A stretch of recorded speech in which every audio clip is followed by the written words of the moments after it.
وہ معزز تھے زمانے میں مسلمان ہو کر، وہ معزز تھے زمانے میں مسلمان ہو کر، اور ہم خار ہوئے تارک قرآن ہو کر۔ سے پہلے تمام قسم کی تعریفات، حمد و ثنا، کبریائی، بڑائی، بزرگی اللہ رب ذوالجلال والاکرام کے لائق و سزاوار ہے، جو اس پوری کائنات کا تن تنہا خالق ہے، مالک ہے اور رازق ہے۔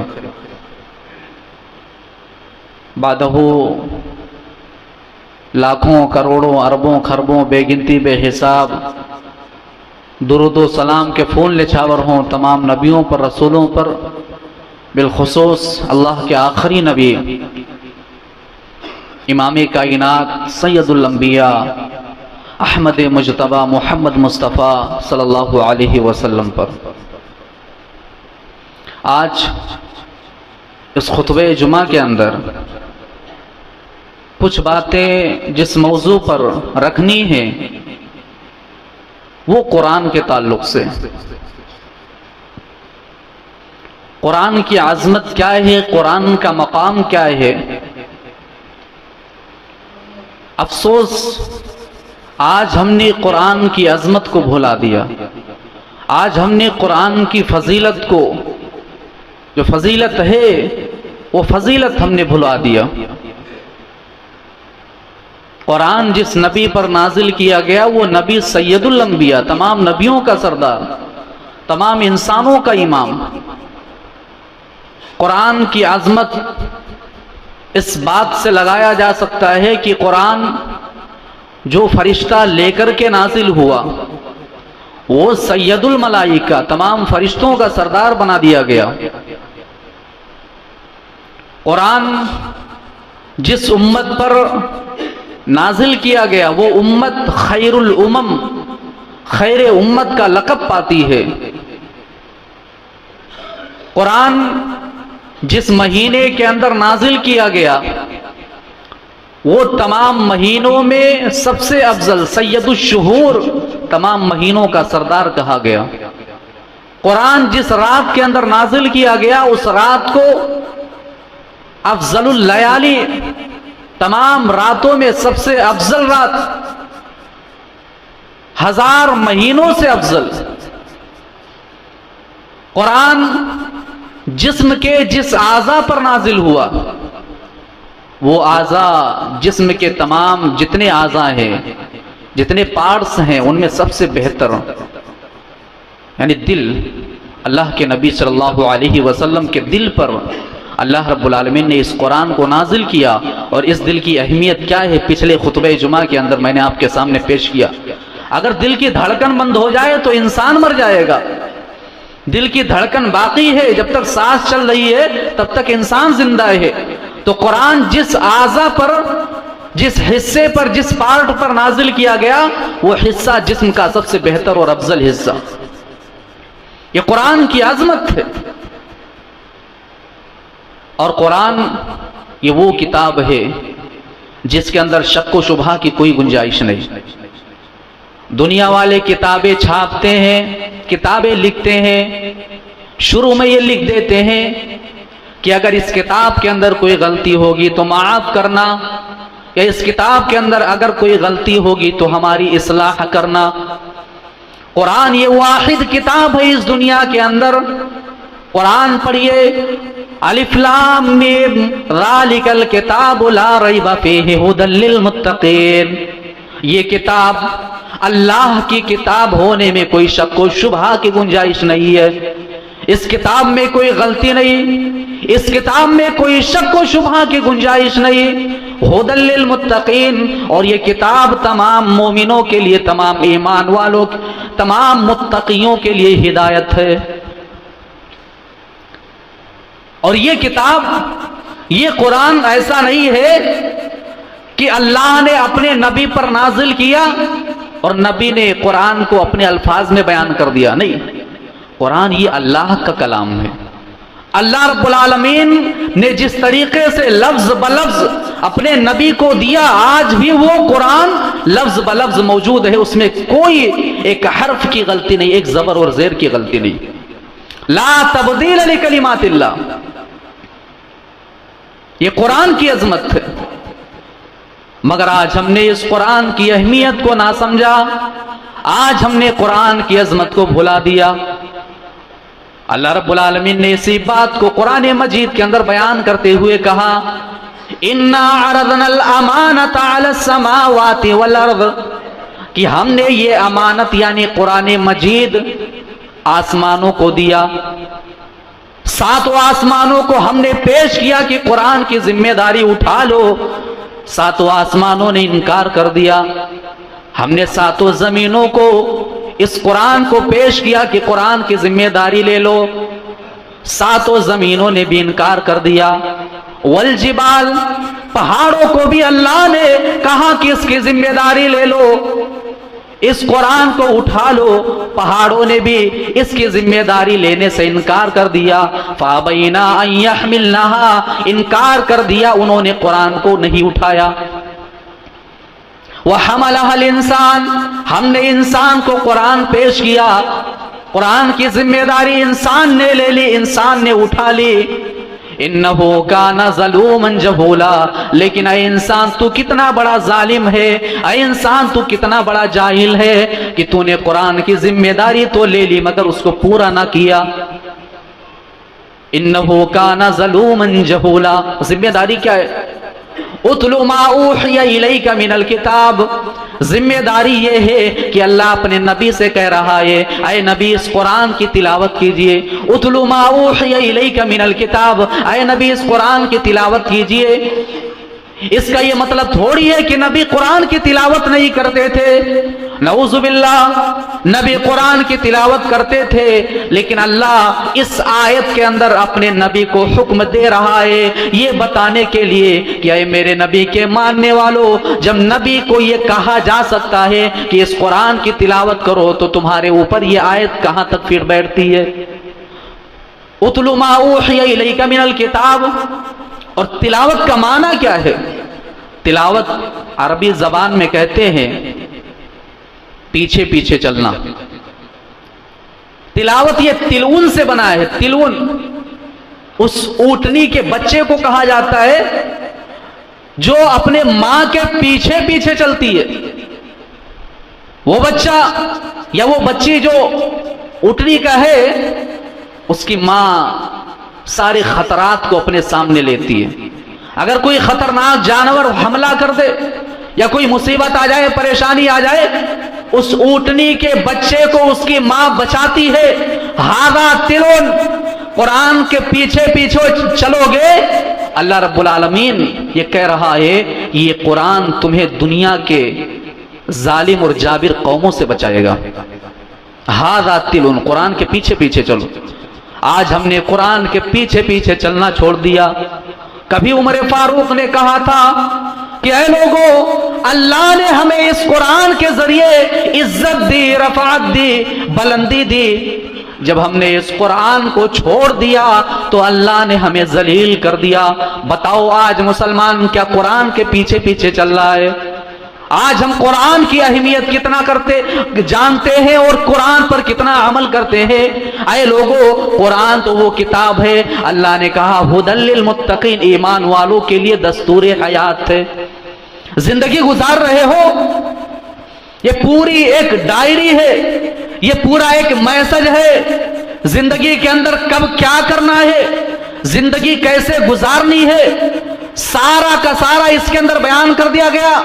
اور ایک بات یاد رکھو، دنیا کے اندر اگر کوئی ڈاکٹر ہے، دنیا کے اندر اگر کوئی انجینئر ہے تو صرف وہ اپنے فن کا ماہر ہے، اسے صرف ایک علم ملا ہے۔ ڈاکٹر ہے تو وہ مریضوں کا علاج کر سکتا ہے، انجینئر ہے تو نئے نئے ایجادات کر سکتا ہے، یعنی جس فن کا جو ماہر ہو، جو علم حاصل کرتا ہو، وہ اسی فن کا ماہر ہوگا۔ مگر قرآن یہ وہ کتاب ہے کہ اس کے اندر تمام علوم کو بیان کر کے رکھ دیا گیا ہے۔ اولین والآخرین، جتنے علوم اس دنیا کے اندر پہلے گزر چکے ہیں ان تمام علوم کا قرآن کے اندر تذکرہ ملے گا، بیان ملے گا، اور جو آنے والے علوم ہیں اس دنیا کے اندر ان تمام علوم کا بھی قرآن کے اندر تذکرہ کر دیا گیا ہے۔ سائنس آج تک وہاں پہنچی تک نہیں ہے جہاں تک قرآن پہنچ چکا ہے، اور قرآن باتیں کر رہا ہے، قرآن بیان کر رہا ہے۔ او لوگوں، آج ہم نے قرآن کو چھوڑ دیا، اللہ نے ہمیں ذلیل کر دیا۔ قرآن مجید کے اندر ایک جگہ پہ اللہ رب العالمین نے کہا، اللہ کے نبی صلی اللہ علیہ وسلم کا تذکرہ کیا کہ اللہ کے نبی شکایت کر رہے ہیں اللہ سے۔ کیا شکایت کر رہے ہیں؟ وقال الرسول یا رب ان قوم اتخذوا هذا القرآن مہجورا۔ اللہ کے نبی نے کہا، اے اللہ میری قوم نے قرآن کو چھوڑ دیا، میری قوم نے قرآن پر عمل کرنا چھوڑ دیا، قرآن کو مہجور کر دیا، قرآن کی تلاوت کرنا چھوڑ دیا، قرآن کے تلاوت کو سننا چھوڑ دیا۔ ھذا القرآن مہجورا، یہ آیت اس وقت نازل ہوئی جب اللہ کے نبی صلی اللہ علیہ وسلم مکے کے اندر قرآن کی آیتیں لوگوں کو پڑھ پڑھ کر کے سناتے تھے۔ جب قرآن کی آیتیں لوگوں کو پڑھ پڑھ کر کے اللہ کے نبی سناتے تھے تو لوگ قرآن کی طرف بڑھتے چلے آتے تھے۔ دن بدن لوگ قرآن کی طرف آکرشت ہوتے تھے، قرآن کی طرف بڑھتے چلے آتے تھے۔ کافروں نے، مشرکوں نے جب یہ دیکھا، اور ظاہر سی بات ہے قرآن تو عربی زبان میں اترا ہے، قرآن اس زبان میں اترا ہے جس زبان کے ماہر لوگ عرب کے اندر موجود تھے، جن کو بڑا فصیح و بلیغ کہا جاتا تھا، فصاحت و بلاغت، اپنے زبان میں ماہر شخصیات عرب کے اندر موجود تھے۔ اللہ نے اسی زبان کے اندر قرآن نازل کیا اور کہا کہ لاؤ، دکھاؤ، لاؤ۔ اگر اللہ نے چیلنج کیا، کہا ایک قرآن مجید کی ایک پورا قرآن، پہلے اللہ نے تو چیلنج کیا کہ قرآن جیسا کوئی کتاب لاؤ، پھر اس کے بعد اللہ نے چیلنج کو کم کر دیا، بعشر امثالھا، کہا کہ 10 آیتیں لے کر کے آؤ قرآن کی۔ پھر اللہ نے اپنے چیلنج کو اور کم کر دیا، کہا 10 آیتیں تو چھوڑو، 10 سورتیں تو چھوڑو، قرآن کی ایک سورت لے کر کے آ جاؤ۔ پہلے اللہ نے کہا کہ پورا قرآن کے جیسا، پھر اللہ نے چیلنج کیا قرآن کے اندر جو سورتیں موجود ہیں 10 سورتیں لے کر کے آؤ۔ پھر اللہ نے چیلنج کو کم کیا، کہا قرآن کے اندر ایک سورت لے کر کے آ جاؤ قرآن کے جیسا، نہیں لا سکتے۔ سورہ کوثر 3 آیتوں کی سورت، سورہ عصر لے آؤ۔ عرب کے بڑے بڑے فصاحت و بلاغت کے ماہر لوگ حیران اور پریشان ہو گئے۔ تو اللہ کے نبی صلی اللہ علیہ وسلم نے لوگوں کے سامنے قرآن کی آیتیں پڑھنا جب شروع کیا، لوگ قرآن کی طرف آ رہے تھے، کفار و مشرکین کی جماعت پریشان ہے۔ ان میں سے ایک شخص نضر بن حارث، وہ بہت بڑا فصاحت و بلاغت کا ماہر تھا، شاعر تھا، قصے کہانیاں بیان کرنے لگا، 10 12 15 لوگوں کو اکٹھا کرتا تھا، اور اکٹھا کرنے کے بعد قصے اور کہانیاں سناتا تھا۔ پھر اس کے بعد اس کے قصے اور کہانیاں سن کر کے لوگ اس کے پاس جاتے تھے۔ قرآن کی تلاوت سننا لوگوں نے کم کر دیا، اس کی قصے کہانیاں لوگ سننے لگے۔ تو اللہ رب العالمین کے سامنے رسول نے شکایت کی، وقال الرسول یا رب ان قوم اتخذوا هذا القرآن مہجورا، اے اللہ میری قوم نے قرآن کو چھوڑ دیا، قرآن کی تلاوت کرنا اور سننا چھوڑ دیا۔ بتاؤ اے امت محمدیہ کے لوگوں، آج 1400 سال کے بعد پیدا ہونے والے مسلمانوں، نبی اس دور کے اندر قرآن کے چھوڑنے والوں کے لیے اللہ سے شکایت کر رہے تھے۔ بتاؤ اگر آج نبی ہوتے تو دیکھتے تو کیا کہتے؟ آج میری قوم نے قرآن کو طاقوں کی زینت بنا دیا۔ جو قرآن انسان کے مردہ دلوں کو زندہ کرنے والا ہے، افسوس کی بات تو آج ہم نے اس قرآن کو مردوں کے لیے بخشوانے کی چیز بنا دیا۔ آج ہم نے قرآن کو تعویذ کی شکل میں پہنا، آج ہم نے قرآن کو جب قسم کھانے کی باری آئی تب اٹھایا۔ آج قرآن کی جو اہمیت تھی اس اہمیت کو ہم نے نہ سمجھا۔ بتاؤ اگر آج نبی ہوتے تو کیا کہتے؟ اور قیامت کے دن نبی شکایت کریں گے، اے اللہ میری قوم نے قرآن کو چھوڑ دیا تھا، کوشش کرو کہ ہم اس شکایت میں شامل نہ رہے۔ آج افسوس ہوتا ہے میرے بھائیو، افسوس ہوتا ہے، قرآن سے ہماری کتنی محبت ہے۔ دیکھو ذرا غور کرو، اپنے دل پر ہاتھ رکھ کر کے بتاؤ کتنی محبت کرتے ہو قرآن سے، کتنی اہمیت دیتے ہو قرآن کو۔ اور کوئی معمولی کتاب ہے قرآن؟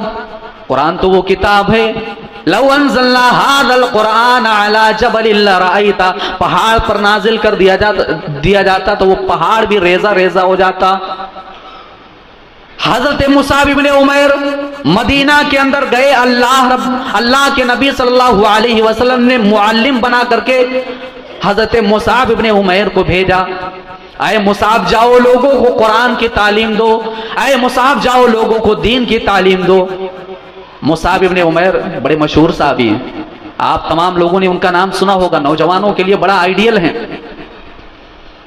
حضرت مصعب ابن عمیر جب مدینہ کے اندر پہنچے اور انہوں نے لوگوں کو دین کی طرف بلانا شروع کر دیا، تو ابھی دو لوگ جو ابھی ایمان نہیں لائے، ایک کا نام اسید تھا اور دوسرے کا نام سعد ابن معاذ تھا۔ سعد ابن معاذ اور اسید، یہ دونوں شخص جو ابھی ایمان نہیں لائے تھے، انہوں نے مصعب کو پریشان کرنے کی ٹھان لی اور انہوں نے یہ طے کیا کہ آج مصعب کو نکال دیا جائے گا، مدینہ سے اٹھا کر کے پھینک دیں گے۔ گئے مصعب کے گھر، مصعب کے گھر جب اسید پہنچتے ہیں، کیا ارادہ تھا کہ آج مصعب کو مدینے سے نکال دیا جائے گا، لیکن جب مصعب کے سامنے پہنچے باتیں ہونے لگی، مصعب نے قرآن کی آیتیں پڑھنا شروع کر دیا، مصعب نے قرآن سے باتیں کرنا شروع کر دیا۔ یہ سننے کے بعد جو آدمی مصعب کو نکالنے کے لیے گیا تھا وہ کلمہ لا الہ الا اللہ پڑھ کر کے مسلمان ہو جاتا ہے، اور اس کے بعد جب سعد بن معاذ آتے ہیں تو وہ بھی کلمہ پڑھ لیتے ہیں، اسلام لے آتے ہیں۔ اور لوگوں یہ قرآن کا اثر ہے، قرآن تو وہ کتاب ہے کہ عمر جیسا سخت دل انسان سننے کے بعد اس کا دل موم ہو گیا، وہ اسلام قبول کر لیتا ہے۔ آج قرآن ہمارے دلوں پر اثر کیوں نہیں کرتا؟ اور ایک بات یہ بھی یاد رکھو، قرآن یہ وہ کتاب ہے جس کے پڑھنے پر بڑی فضیلت ہے۔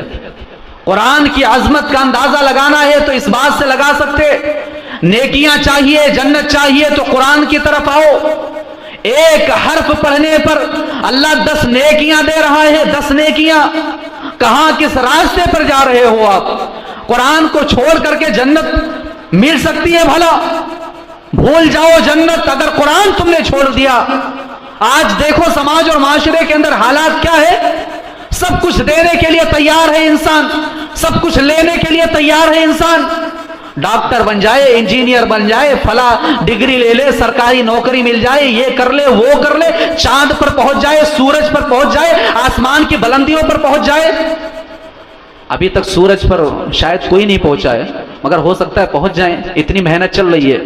تو میرے بھائیوں، اتنا سب کچھ ہم آج کرنے کے لیے تیار ہیں، مگر جو قرآن ان تمام چیزوں سے الگ ہے، جو ہمیں بلندیوں کی طرف لے جا رہا ہے، جو ہماری قوم کو بلندیوں کی طرف لے جا رہا ہے، آج اس قرآن کی تعلیم دلوانے کے لیے اپنے بچوں کو اور خود ہم تیار نہیں ہیں۔ بتاؤ آج ابھی درس قرآن شروع کر دیا جائے، درس قرآن فجر کے بعد روزانہ درس قرآن ہوتا ہے، 2-4 آیتیں قرآن کی پڑھی جاتی ہے، ترجمہ کیا جاتا ہے، کئی لوگ چلے جاتے ہیں درس چھوڑ کر کے۔ افسوس کی بات ہے میرے بھائی، افسوس کی بات ہے، قرآن خود پڑھتے نہیں ہے۔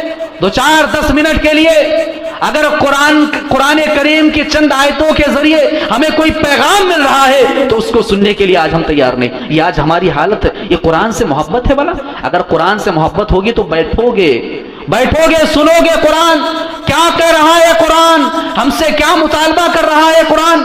ایک تابعی تھے، بہت مشہور تابعی، حضرت احنف ابن قیس، ان کے بارے میں آتا ہے کہ ایک مرتبہ یہ قرآن پڑھ رہے تھے تو یہ ایک ایسی آیت پر گزرے جس آیت کے اندر اللہ رب العالمین نے کہا کہ اس قرآن کے اندر سب کا تذکرہ ہے۔ اللہ رب العالمین نے اس قرآن کریم کے اندر تمام لوگوں کا تذکرہ کر دیا ہے، چاہے کوئی برے لوگ ہوں چاہے کوئی نیک لوگ ہوں، تمام لوگوں کا تذکرہ اس قرآن مجید کے اندر موجود ہے۔ حضرت احنف ابن قیس حیران ہو گئے، پریشان ہو گئے، کہنے لگے کہ آج میں قرآن مجید کے اندر اپنے آپ کو ڈھونڈ کر رہوں گا کہ قرآن کے اندر میرا تذکرہ کہاں ہے۔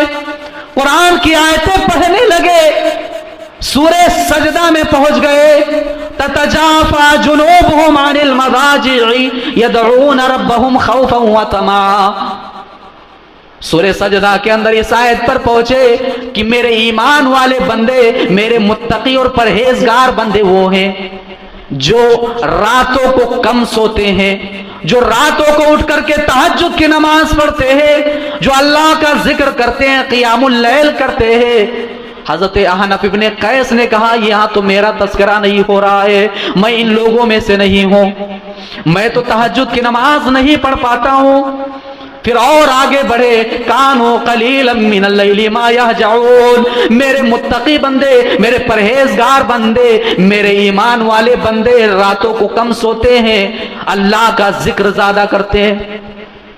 کہنے لگے میں ان میں سے بھی نہیں ہوں۔ اور آگے پہنچے، سورہ توبہ کی آیت نمبر 2 کے اندر جب پہنچے تو اس آیت کے اندر یہ تذکرہ کیا گیا کہ میرے کچھ بندے ایسے ہیں جو نیکیاں تو کرتے ہیں مگر وہ گناہ بھی کرتے ہیں، نیکیاں کرنے کے بعد جب ان سے گناہ سرزد ہو جائے تو وہ اپنے گناہ کا اقرار کرتے ہیں، اعتراف کرتے ہیں، اللہ کے سامنے توبہ اور استغفار کرتے ہیں۔ اور اے لوگوں سنو، عسى اللہ ان یتوب علیکم، اللہ رب العالمین نے کہا کہ امید ہے کہ اللہ ان کے توبہ کو قبول کر لے، کیونکہ اللہ رب العالمین بہت زیادہ غفور ہے اور رحیم ہے، مغفرت دینے والا اور رحم کرنے والا ہے۔ اس آیت پر پہنچے تو کہنے لگے یہاں میرا تذکرہ موجود تھا۔ قرآن میں خود کو تلاشو، ڈھونڈو کہ ہم قرآن میں کہاں موجود ہے۔ اپنے آپ کو مومن کہتے ہو، ایمان والا کہتے ہو، مسلمان کہتے ہو، ایمان والوں کی صفات بیان کیا گیا قرآن مجید کے اندر، تلاش کرو خود کو۔ ہم اپنے آپ کو ایمان والا تو کہتے ہیں، ہمارے پاس ایمان والوں کی نشانیاں ہے کہ نہیں ہے؟ قرآن کریم کا پہلا پارہ اٹھاؤ، اللہ ایمان والوں کی صفات بیان کر رہا ہے، ایمان والوں کی نشانیاں بیان کر رہا ہے، دوسرے مقام پر جانے کی ضرورت نہیں ہے، پہلے پارے کے اندر شروع ہو رہا ہے۔ الذین یؤمنون بالغیب ویقیمون الصلاۃ، ایمان والے بندے وہ ہیں، مومن وہ ہیں جو غیب پر ایمان رکھتے ہیں، ویقیمون الصلاۃ، اور جو نماز قائم کرتے ہیں، اور آگے جانے کی ضرورت نہیں ہے، اسی میں فیل ہو جاؤ گے۔ اور نشانیاں اللہ نے جو بیان کری وہ آگے جانے کی ضرورت نہیں ہے۔ اے مسلمانوں، آج خود کو تلاش کرو، قرآن کا پہلا پارہ کھولو، پہلا پارہ کھولتے ہی سب سے پہلے جو نشانیاں بیان کی جا رہی ہے ان نشانیوں میں ہی ہم فیل ہیں۔ وَيُقِيمُونَ الصَّلَاةَ، پہلی نشانی غیب پر ایمان رکھتے ہیں، اور دوسری نشانی، دوسرا صفت جو اللہ بیان کر رہا ہے کہ میرے ایمان والے بندے وہ ہیں جو نماز قائم کرتے ہیں۔ کہاں گئے ایمان والے بندے؟ بتاؤ، کرتے ہو نماز قائم؟ اور نماز قائم کرنے کا مطلب تھوڑی یہ ہے کہ ظہر میں آئے، مغرب میں نہیں آئے، عصر میں نہیں آئے، عشاء میں آ گئے، فجر میں غائب۔ یہ نماز قائم کرنا تھوڑی ہے، یہ نماز کا مذاق ہے۔ مت پڑھو ایسے نماز، تمہارے منہ پر مار دیا جائے گا کل قیامت کے دن۔ ایسی نماز کی ضرورت نہیں ہے اللہ کو۔ اللہ نے کہا ایمان والے بندے کون؟ جو نماز قائم کرتے ہیں۔ اسی میں فیل ہو گئے، آگے جانے کی ضرورت ہی نہیں ہے۔ میرے بھائیو، قرآن پڑھو، قرآن کریم کے اندر خود کو تلاش کرو، ہم کہاں ہیں؟ اگر قرآن مجید کے اندر ہمارا تذکرہ ہو رہا ہے تو کیا ان تذکروں میں جو نشانیاں ہو رہی ہے وہ نشانیاں ہمارے اندر موجود ہے؟ دیکھو، تلاش کرو خود کو۔ اور آج اس خطبہ جمعہ کے اندر میں یہ بھی واضح کر دینا چاہتا ہوں کہ قرآن مجید کی تعلیم اپنے بچوں کو دلاؤ۔ آپ قرآن مجید کی تعلیم اپنے بچوں کو دلاؤ، کیونکہ قرآن یہ وہ کتاب ہے جس کے بارے میں اللہ نے کہا اِنَّا نَحْنُ نَزَّلْنَا الذِّكْرَ وَإِنَّا لَهُ لَحَافِظُونَ، قرآن کو ہم نے نازل کیا اور قرآن کے حفاظت کی ذمہ داری ہماری ہے۔ قرآن کریم کی عظمت کا اندازہ لگانا ہے تو اس بات سے لگایا جا سکتا ہے کہ اللہ رب العالمین نے قرآن کے حفاظت کی ذمہ داری لے لی ہے۔